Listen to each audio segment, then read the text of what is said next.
It's Freiburger from Hot Rod, and we've got the Mighty Marshmallow here. It's a cheap, ratty little small block, and we're going to be testing some cool stuff like a tunnel ram and Zoomies.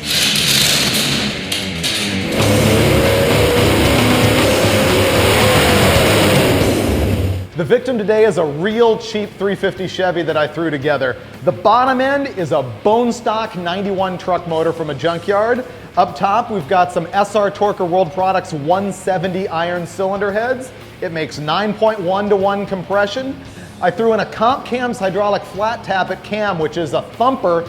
It's 224, 241 at 50. It's designed to make really cool noise. Check this out. The valve covers themselves are brand new reproduction MT cast finned covers from Holley. They just reintroduced them, which is really cool. I sort of helped talk them into doing that, so go buy a set so I don't look too stupid. Topped off with an Edelbrock Performer RPM intake right now and a 750 Holley. I don't expect a whole lot out of it in this configuration. Let's find out what it does.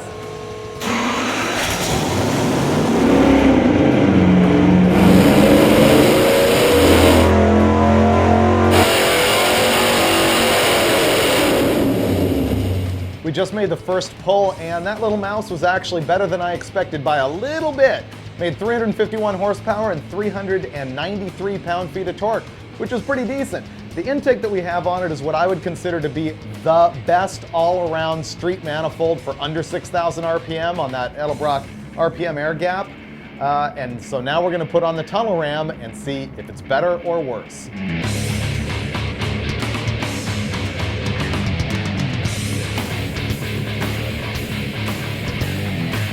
The thing that's unusual about these carburetors is they're 450 CFM 4 barrels, which makes them tiny, but also you'll notice they're not vacuum secondaries, they're mechanical, but they're not double pumpers because they don't have a secondary squirter, only in the primary.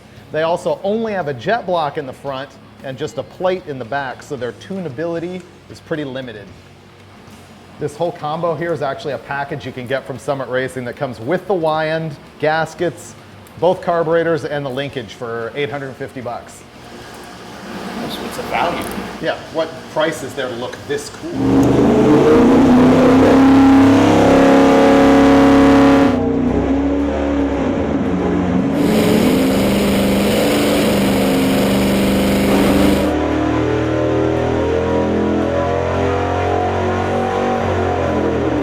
Nothing! That's a little bit. It runs the same! A little bit there, but it's fat. Yeah, it is fat. What we're doing right now is that the engine was just a tiny bit fat. It was 11.9 to 1 at peak power, and let's be honest, we're way too lazy to actually rejet two carburetors, and so we're leaning it out just by reducing the float bowl level. The gas is in here, and actually the weight of the column of fuel acts on the jet, almost pushing the gas through the jet, and if you lower the float bowl level, it reduces the weight of that column of fuel and actually leans it out a little bit. Trust us, we've done it before. Watch this.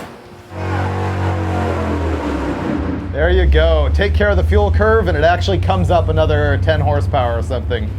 That's pretty good. What we're looking at here is the difference between the first pull that we made with the tunnel ram, which peaks at like 11.9 to 1, something like that. It's a curve of air-fuel ratio.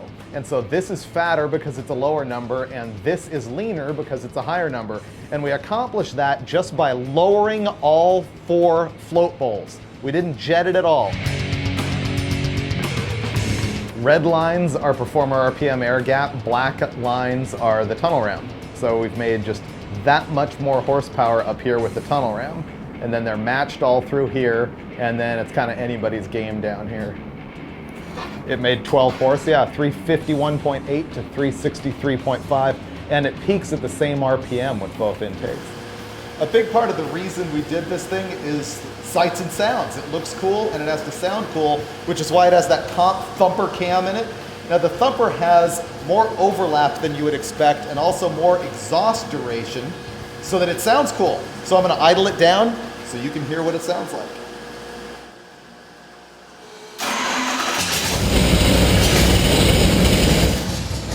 Here's another thing is that a lot of guys were saying on our Facebook page that this is going to have no throttle response and you can't drive it on the street.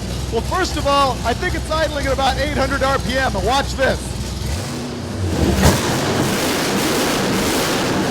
You can drive that car.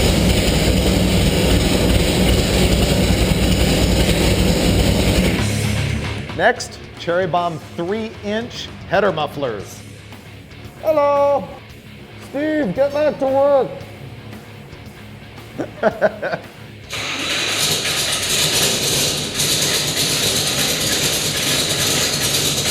This is the moment I've been waiting for all day because I've never run Zoomies before. These are Sanderson headers, and they're pretty cool. Sanderson makes a lot of neat stuff, and also these. They look cool. That's a dumb motor. That should just be on a t-shirt.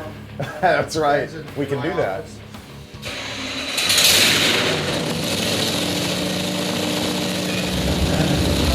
We're waiting for Mike to shock himself.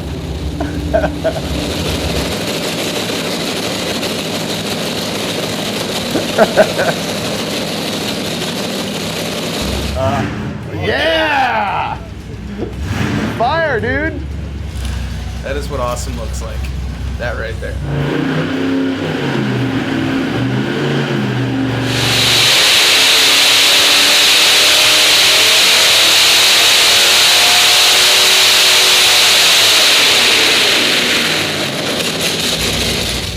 Yeah, that killed power. Yeah. Don't care. 20?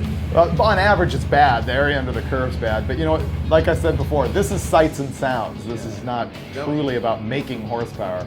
You put that thing in a 2,100-pound rod of any kind, and trust me, you can scare yourself plenty. What'd you learn today, Mike Finnegan? Today I learned that although they look awesome, Zoomies don't really work on weak suck small blocks.